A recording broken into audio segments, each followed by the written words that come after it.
So this is now quite a long time ago. Back in 2019, I was preparing for these interviews. So when I found out I had the interview, that was in April, and my interview was in June.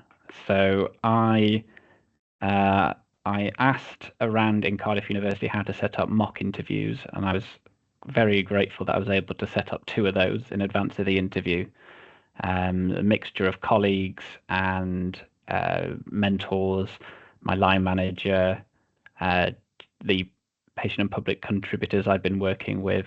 They all sat on the panel of those mocks and asked questions, and that was hugely useful, because if you've not been in that situation before, especially if you're doing a doctoral fellowship, it's unlikely you'll have been in that situation before.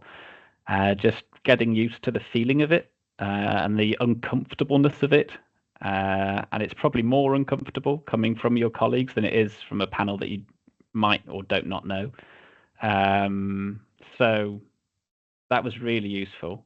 And just the questions they asked, I had, some of them I'd thought of, some of them were slightly similar, and some of them were completely out of the blue entirely. So then it was like, okay, right, I definitely need to focus on those ones I have not really thought about. So that was definitely useful.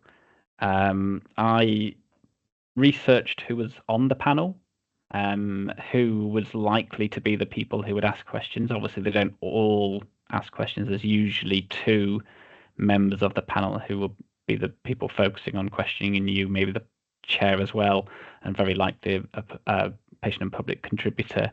But I sort of went through the panel, looked at who was the most likely fit to my topic, and then I sort of thought, well, if it's going to come from them, these are their interests, then these are the sorts of questions they might ask. And then as well, I prepared a whole bunch of these little post-it card thingies with a question on top, and then my various attempts at answering it underneath. So just picking a few random ones. How do you intend to manage 4 supervisors, 2 of which aren't in Cardiff? How does this work complement your existing work in the department? And rather hilariously, because this one came true, what if your cohorts don't share the data you said they're going to? What can go wrong? And this is out of your hands, so how will you deal with it? So things like that. I just tried to think of every possible question and try to have an answer to it. And you can only do so much. And the last thing is that obviously you have to do a presentation, and it has to be slick and smooth and well timed and cover all the topics. So I practiced it over and over and over again until I couldn't forget it. I think even on the morning of the interview, I was walking around. I mean, this interview was in Leeds, so it doesn't sound so incredible that I was walking around Kirkstall Abbey, speaking the presentation out loud to myself, probably looking a little bit mad to all the passers-by. But to me, that felt like quite an essential part of the interview to get right. And I'm quite a nervous speaker, so I felt I needed to make sure I knew it off by heart, to have the rhythm of it, and to know that it was going to be exactly 5 minutes. And probably if I knew it was going to be 5 minutes, doing it in the interview, it would probably be even less than 5 minutes, because I'd probably speed up a little bit. I think I'd covered every base. I'd asked everyone I know who'd had a similar interview what the process was like, what it felt like. So when it came to it, I felt quite prepared. I mean, I didn't, obviously I had no particular reason to know I would get it or not, but yeah, there was nothing on the day that I wasn't really expecting.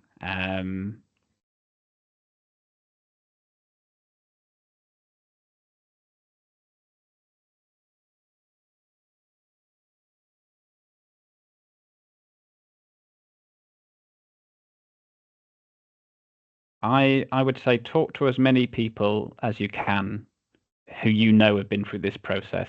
I mean, I guess to some extent it would make most sense to find the people who've most recently been successful, and ask them how they did it, because that, the most recent successful experiences will probably be the most relevant to you.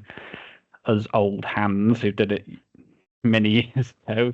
Probably still quite useful, but and obviously I'm sure all of us would be willing to help, myself included. But yeah, I found talking to people a lot was very helpful, getting as much advice as possible. And I think of all the things I've said, probably having the mock interviews was the most useful. And I did that through contacting the research department within the college in Cardiff University. I'm sure various other institutes will have something similar, a group of people who are actively keen to set up mocks for people who are going through this fellowship process. Yeah, I think that was the most important thing.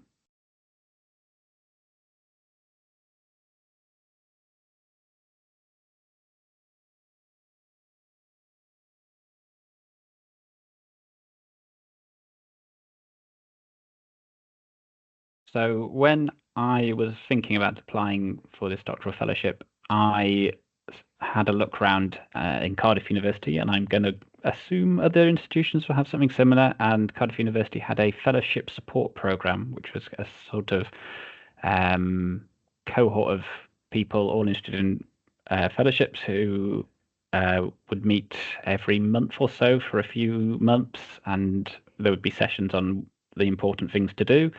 So I joined that. I think it was at the start of 2018 before I applied at the end of 2018, and that was really quite useful. Put me in touch with a lot of people, lots of good tips. So I'd suggest doing that if you can. And an option that wasn't available to me because I wasn't applying to Health and Care Research Wales. That was the NIHR back in 2018. But given that anyone listening to this would be applying to Health and Care Research Wales, there are, of course, faculty advisors, Claire O'Neill and Martin Elliott, who I would suggest you seek their advice on how to apply, what's the best tips and tricks, etc. Because they are an invaluable resource, and I'm sure would give their time to anyone willing to meet with them.